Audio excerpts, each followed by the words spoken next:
Hello friends, welcome back on my YouTube channel railway exam अड्डा 51।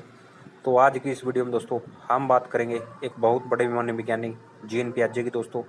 तो gene पियाजे ने दोस्तों दिया था संज्ञानात्मक विकास का सिद्धांत, यानी कि कॉग्निटिव डेवलपमेंट थ्योरी दी थी दोस्तों। और ये सिद्धांत दोस्तों मोस्ट इम्पोर्टेंट है सभी टीचिंग एग्जाम्स के लिए। और जीन पियाजे भी दोस्तों बहुत ही महत्वपूर्ण मनोवैज्ञानिक है सभी एग्जाम्स के लिए, जितने भी टीचिंग एग्जाम्स हैं। तो इस सिद्धांत के अंदर दोस्तों इन्होंने जो संज्ञानात्मक विकास का सिद्धांत दिया था, कॉग्निटिव डेवलपमेंट थ्योरी दी थी, इन्होंने 4 अवस्थाएं दोस्तों इसकी बताई थी। सबसे पहली जो 4 अवस्थाएं हैं दोस्तों उनको देख लेते हैं। सबसे पहली जो अवस्था दोस्तों सेंसरी मोटर स्टेज इन्होंने बताई थी, जिसका जो समय काल होता है दोस्तों वो बर्थ से जन्म से 2 साल तक का होता है, बर्थ टू 2 ईयर। इसके बाद परियोप्रेशनल स्टेज दोस्तों, इसका जो जो समय काल दोस्तों जीन पियाजे ने बताया था वो बताया दोस्तों 2 से 7 साल।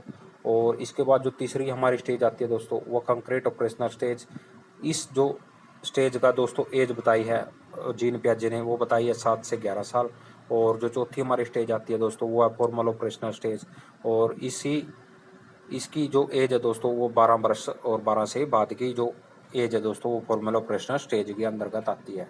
सबसे पहले जीन पियाजे की जो 4 स्टेजेज है दोस्तों, इनकी आपने याद रखने की किस एज से किस साल तक की ये होती है, इसी से ज़्यादातर क्वेश्चन पूछे जाते हैं आपके। और एक बात और बताता हूँ, जो जीन पियाजे दोस्तों स्विट्जरलैंड के मनोविज्ञानी है। ये भी कई बार एग्जाम में पूछा जा चुका है। इसके बाद बात करें, यदि ये 4 स्टेजें आपको दिखाई गई हैं sensory motor stage. Sensory motor stage mainly होता क्या है फ्रेंड्स, तो मैं पूरा तरह इन्हें एक्सप्लेन करता हूँ, थोड़ी थोड़ी इनकी बातें जो मेन एग्जाम्स के अंदर पूछी जाती हैं।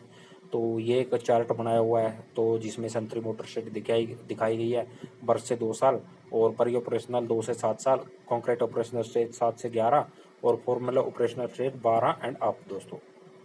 तो सबसे पहले जो हम बात करेंगे दोस्तों बर्थ से 2 साल की, यानी सेंसरी मोटर स्टेज की हम बात करेंगे। तो सेंसरी मोटर स्टेज के अंदर मेनली जो आपको पॉइंट याद रखना है कि इसमें जो बच्चा है ना वो अपने सेंसरी ऑर्गन से सीखता है, यानी कि जो अपनी इंद्रियां हैं, 5 इंद्रियां जो अपनी किसी भी मानव की उनसे ही सीखता है दोस्तों। यानी कि इशारा करके कुछ भी, आँख, मुंह, नाक, कान, इन सब चीज़ों से ही बच्चा सीखता है। अपने सेंसरी ऑर्गन है जो उनकी सहायता सीखता है। आप भूख लगेगी तो रोएगा या कुछ भी ऐसा है, तो 2 साल के अंदर यही सब होता है दोस्तों। और इसका एक मेन जो और पॉइंट है दोस्तों कि learn that thing continue to exist even when they can not be, यानी कि ऑब्जेक्ट परमानेंसी का गुण भी दोस्तों इसी जो स्टेज है इसके अंदर आ जाता है दोस्तों। ऑब्जेक्ट परमानेंसी का जो गुण होता है वो भी इसी स्टेज के अंदर आता है, और सेंसरी ऑर्गन की सहायता से 2 इसके मेन पॉइंट है दोस्तों। और इसके बाद जो नेक्स्ट हमारी 2 से 7 साल की वो है दोस्तों परी ऑपरेशनल स्टेज दोस्तों। तो इसके अंदर दोस्तों क्या होता है कि बच्चा सोचने समझने लग जाता है। Being to think simply and learn to use words and picture to represent object, यानी कि पिक्चर पहचानने लग जाता है और वर्ड शब्द बोलने आ जाते हैं दोस्तों। तो ये कुछ हो जाता है दोस्तों। लैंग्वेज भी, एक भाषा का ज्ञान भी हो जाता है दोस्तों, बोलने लग जाता है, थोड़ा थोड़ा सोचने भी लग जाता है, ज़्यादा नहीं बट थोड़ा थोड़ा। और मेनली लैंग्वेज का ज्ञान हो जाता है, बोलना, भाषा का ज्ञान हो जाता है थोड़ा थोड़ा। और दूसरों के नज़रिए से दोस्तों इसमें देखता है, जो दूसरे बताते हैं ना